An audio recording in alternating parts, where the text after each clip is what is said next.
Jangan lupa untuk subscribe YouTube Berazam.com dan pastikan untuk menyalakan notifikasi.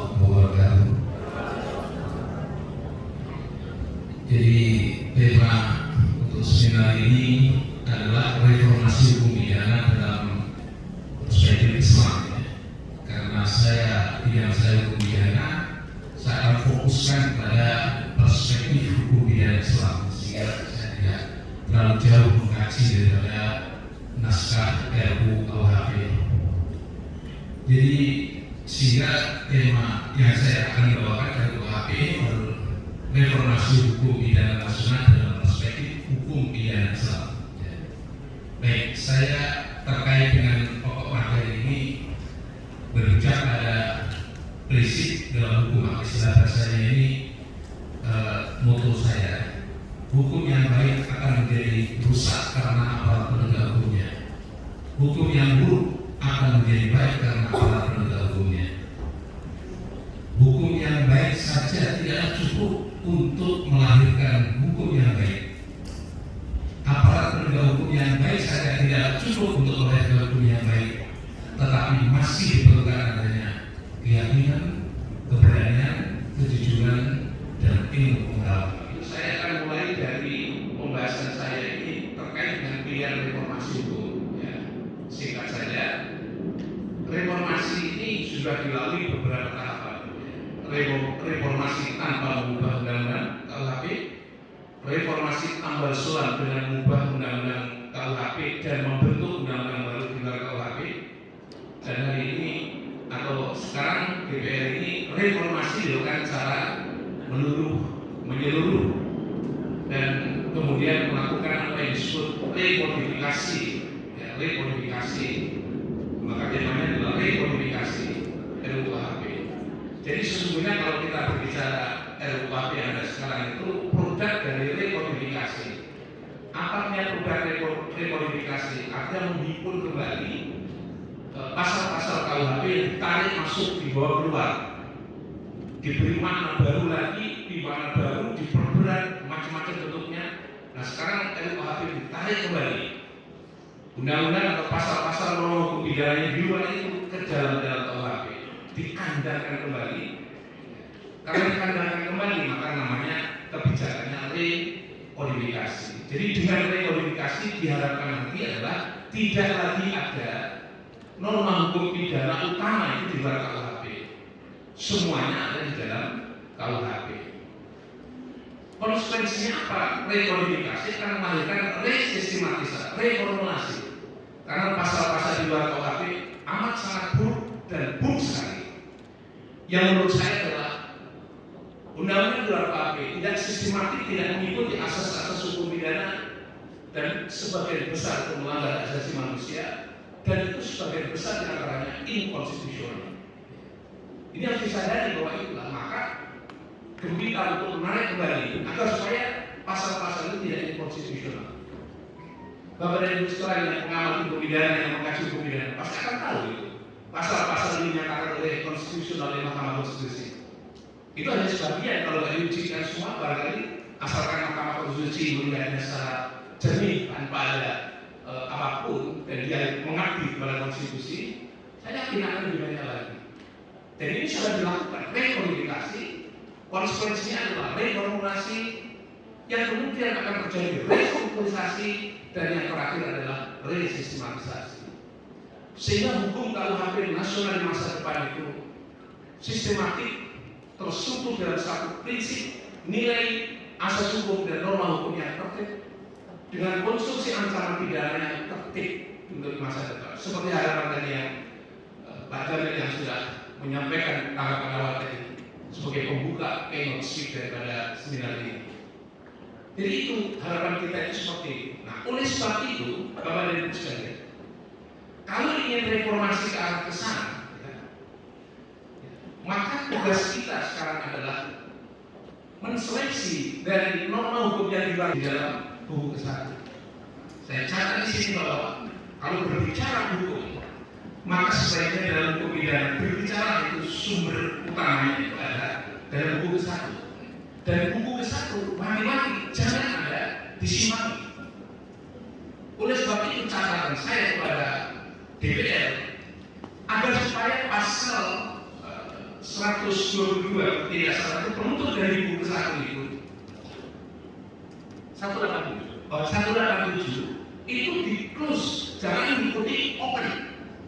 Kami sudah berjuang berulang kali rumusan tetap seperti ini saja. Yang bikin rusak hukum itu karena hukum itu banyak dibuat dalam undang-undang KUHP. Ini catatan penting buat saya dalam pemidana khususnya. 187 di close, tidak pidana, diatur dalam KUHP, wajib tunduk kepada hukum satu. Jangan ada pembicaraan lagi, kecuali diatur dalam lain, nggak boleh ada itu. Supaya pas. Kalau nanti ada yang lain boleh, asalkan dia negara dalam keadaan darurat, boleh menyimpang semuanya. Karena prinsip darurat itu boleh menyimpang. Tapi kalau diberi lisensi oleh KUHP pasal 187 itu, saya mohon maaf, hari ini baik biru punya undang-undang baru hancur berberat. Yang merusak tatanan sistem itu, menurut pendapat saya, di luar KUHP yang boleh menyimpangi dari asas-asas hukum dalam buku ke-1. Titip ini Pak Jamil, jangan dibuka pintu keluar itu. Kalau dibuka keluar ya, hari ini bahagia kita punya KUHP. Tunggu setahun lagi, produk satu undang-undang KUHP, undang-undang luar KUHP, hancur lagi asasnya. Pertama, peringatan yang menurut pendapat saya dari perspektif Islam itu menjamin kepastian hukum, jangan gonta-ganti, jangan ada penyimpangan. Di dalam Islam itu namanya hukum menyimpang itu boleh, asalkan ditetapkan dia dalam keadaan darurat. Darurat keadaan. Jadi kalau nggak ada darurat, kenapa boleh menyimpang?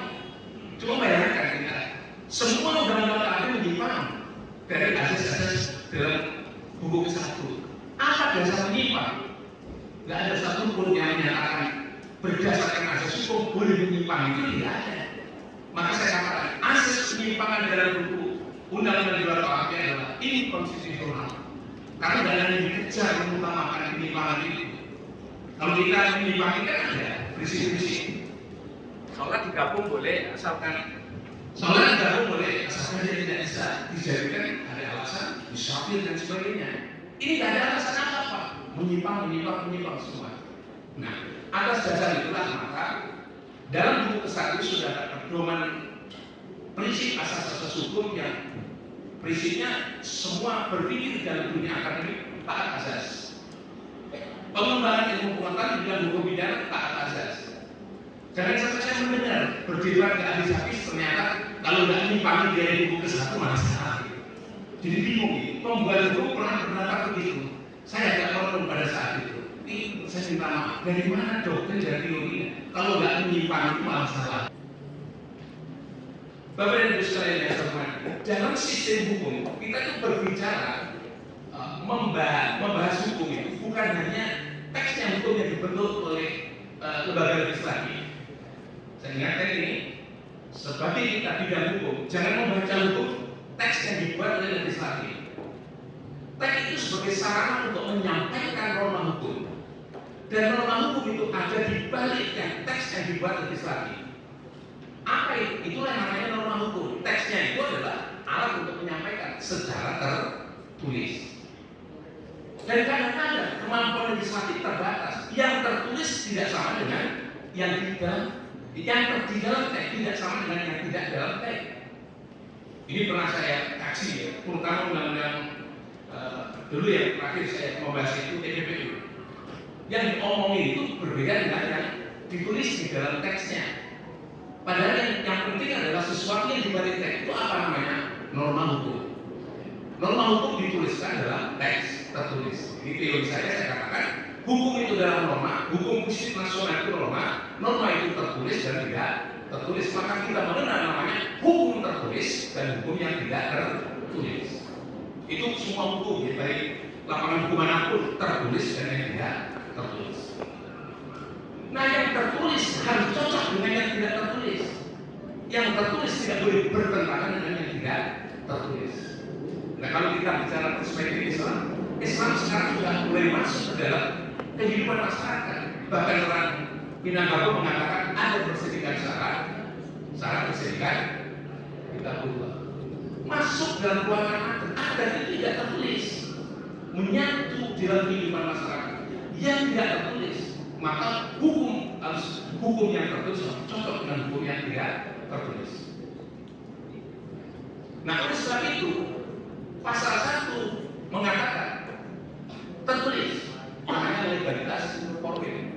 Pasal 2 adalah legalitas material. Yang tertulis adalah pasal 1, yang tidak tertulis pasal 2. Kalau itu dalam konteks sistem hukum nasional Indonesia. Nah, pertanyaannya yang tidak tertulis itu apa? Maka bisa dibaca nanti pasal 587. Pasal 587 dikatakan yang tidak tertulis apa? Yang dilarang menurut masyarakat. Jadi itu tetap harus ada normanya. Bisa dibaca pasal 587. Jadi yang tidak tertulis harus memuat normanya, tetap harus ada norma. Karena prinsipnya hukum adalah norma. Norma yang tertulis itu tunduk pada hukum tertulis pasal 7 Undang-Undang Nomor 12 Tahun 2011, terutama kalau pidana itu undang-undang dan perda. Dan kemudian yang tidak tertulis itu tetap di dalamnya ada norma yang tidak tertulis yang melarang dan mengancam sanksi pidana. Ini harus konsisten kalau hukum itu tertulis dan tidak tertulis. Yang tidak tertulis harus memiliki namanya norma dan itu mengancam sanksi pidana. Kalau sudah seperti itu clear. Saya kalau terjun ke Bali selalu menjelaskan begitu.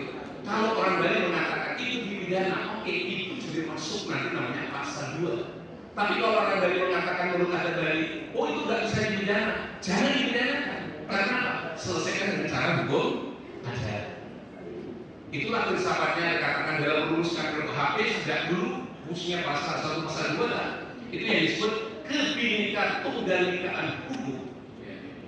Jadi bukan pluralisme, enggak, kita nggak menganut itu paham. Kita Indonesia itu adalah kebinekaan tunggal ikaan hukum. Kalau pidana kebinekaan tunggal ikaan hukum di ingat loh, kebinekaan itu asli Indonesia. Kalau pluralisme bukan asli Indonesia. Kalau binekaan alamiah sunatullah, hidup berkembang sesuai dengan sunatullahnya alam Indonesia, masyarakat Indonesia. Jadi tidak dipluralkan, bukan kebinekaan tunggal ikaan. Kalau pada konteks hukum adalah kebinekaan tunggal ikaan hukum. Baik, jadi atas dasar itu saya ingin menyampaikan, kalau orang lain mengkritik, orang asing mengkritik Indonesia, gimana kalau hukum yang tidak tertulis? Urusan kamu, urusan kamu. Istilah bahasa saya, lapor di hukum dari urusan hukum silahkan semua, urusan hukum saya, urusan hukum Indonesia. Orang Belanda datang mengkritik di DPR, saya itu berbilang, ini apa ini? Yang tidak tertulis kok bisa dipidana? Atas nama asasi manusia mereka mengatakan begitu, oh tidak. Di Indonesia yang tidak tertulis adalah norma yang sudah diakui di muka bumi Indonesia ini. Jadi kalau ditanya di masyarakat ada itu pidana atau bukan, ngerti ya. Alhamdulillah saya membantu teman-teman saudara kami yang dari Papua perang antar suku. Wah ini gimana menyelesaikan? Udah diproses kepada pengadilan. Saya akan masukkan di situ filsafat kebinekaan tinggalkan hukum dan saya masukkan selesaikan dengan hukum adat dulu. Kalau sudah diselesaikan dengan hukum adat, kita masuk dalam hukum muslim dan akhirnya benar selesai dengan hukum adat, hukum muslim selesaikan. Begitu selesai hukum adat, tidak harus dibina, tidak Pak, cukup aja dikasih hukum bahwa itu sudah terselesaikan dan tidak lagi perbuatan melawan hukum, maka terbukti terjadi tidak pidana, tapi hapus sifat melawan hukumnya karena sudah terselesaikan dengan cara perdamaian.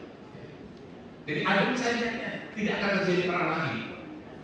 Kalau itu tidak selesai, karena di situ yang meninggal sudah 55, yang satu pihak 35, yang satunya baru 15. Sebentar lagi masih ada orang yang 15 dari yang mati. Siapa yang kena? Alhamdulillah dengan cara penyelesaian dengan hukum yang tidak tertulis, urusannya semua terselesaikan dengan baik. Saya ngomong inilah Indonesia, bukan itulah Indonesia. Inilah Indonesia dan inilah hukum Indonesia. Baik, saya kira itu prinsipnya Bapak dan Ibu sekalian. Jadi melihat hukum itu jangan teksnya dalam konteks normanya, norma dalam konteks asas, asas dalam konteks nilai. Ya, yang kita dalam Islam itu bicaranya adalah nilainya itu. Jadi prinsipnya kalau kita tinjau dari perspektif hukum pidana Islam, nilainya itu sama atau tidak. Kalau itu sudah sama bagus ya. Kalau bisa diadopsi, kalau nggak bisa diadopsi, ya prinsipnya nilainya dirumuskan di dalam hukum muslim. Kalau itu bisa masuk ya bagus. Kalau belum bisa masuk lagi, asasnya dimasukkan. Kalau asasnya tidak masukkan, nilainya dimasukkan juga. Dan kalau itu semua selesai, nanti akan pakai dalam penegakan hukum yang disebut sebagai perspektif hukum Islam atau perspektif nilai hukum pidana Islam. Ini pengalaman saya berhadapan dengan penegak hukum. Hakim, seorang hakim, sebut saja saya sebut di pengadilan negeri Tangerang. Banyak yang menghukum mati orang, terutama pengedar narkoba. Saya bertanya, dasar apa menghukum orang itu? Undang-undang pasal 3 sekian disebutkan itu. Nah terus apa lagi? Ya pokoknya ada pasalnya saya hukum ya. Saya bertanya satu lagi, itu minta maaf sangat pribadi, bisa tidur sampai. Nah itu Pak, kalau saya sudah menjatuhkan pidana mati, bayangan manusia terdakwa yang saya lihat setiap sidang itu selalu tergambar di mata saya. Ini bayangkan, orang yang menghukum mati bayang-bayang di depan dia. Sudah menjadi pidana belum dieksekusi, bayang-bayang di depan mata dia. Oh iya Pak, itu berarti maaf Bapak menjatuhkan pidana mati tidak punya filsafatnya. Filsafatnya apa? Cari itu pidana mati, normanya apa, asasnya apa, nilainya apa di dalamnya. Jadi kalau Bapak bisa menangkap maksud nilai daripada hukum mengancam pidana mati itu, ini Bapak akan begitu dok itu, lega bisa tidurnya. Nah ilmunya akan saya kasih, lalu saya ngasihkan ilmu. Kebetulan ya ikut S2, jadinya saya kasih ilmunya. Sehingga saya katakan Bapak akan bisa tidur karena menghukum mati bukan karena teks hukum. Teks hukum itu tidak ada namanya kalau tidak dalam konteks norma, asas dan nilai. Yang tadi sudah sebut, saya kira saya senang sekali ada partner saya berpikir. Akhirnya itu yang saya katakan. Jadi selama ini tidak begitu. Kalau itu dilihat dari perspektif hukum pidana Islam, bisa dipakai, bisa. Ditanya dulu pada keluarga korban. Kan ada korban kalau pidana mati kan gitu. Anda menuntut kisah atau tidak kalau bahasa hukum pidana Islamnya. Kalau kita ya cukup apa yang Anda tuntut wahai korban terhadap terdakwa yang telah membunuh keluargamu ini. Kalau dijawab Bapak Hakim, bisa hukumlah yang seberat-beratnya berada dari lisensi untuk menjatuhkan pidana mati. Tapi kalau dia jawab Bapak Hakim, ya aku maafkan dia lah. Dia juga manusia, itulah akhirnya keluar hukum mati. Hakim tidak boleh menjatuhkan pidana mati karena keluarga korban tidak menuntut mati. Ada begitu ini, tapi jangan dihukum yang mulia. Pokoknya saya hanya menuntut dia tidak dihukum mati, aku maafkan saja sudah. Jadi kalau dia hukum mati, pasti mati itu karena kekuasaannya, bukan karena lisensi yang diberikan oleh Allah kepada yang bersangkutan. Itu perspektif Islam. Allah tidak lisensi dia, boleh lisensi mati asalkan keluarga korban mengiyakan untuk dijatuhi pidana mati. Dengar suara Pak Jaksa, dengar suaranya korban. Kalau mau